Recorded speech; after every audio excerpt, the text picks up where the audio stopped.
Depuis des siècles, la France gémissait sous le joug des rois et des seigneurs. Ils étaient les maîtres et le peuple n'avait aucun droit. Ils travaillaient pour eux, ils payaient toutes les dépenses, il était foulé aux pieds et souvent il mourait de faim. On disait de lui qu'il était taillable et corvéable à merci, c'est-à-dire que ses maîtres pouvaient lui imposer à leur volonté toutes les corvées et toutes les contributions inimaginables, qu'on appelait la taille, le cens, la gabelle, la dîme. Quand il ne voulait pas travailler pour les seigneurs, on le battait et on le jetait en prison.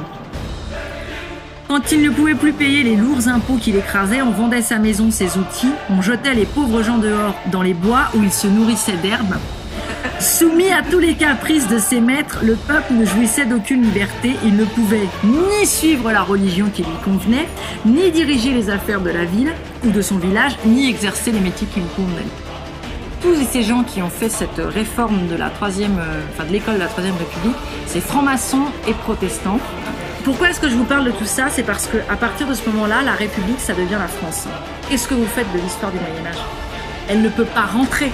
C'est impossible de faire rentrer le Moyen-Âge et la société du Moyen-Âge dans cet état d'esprit.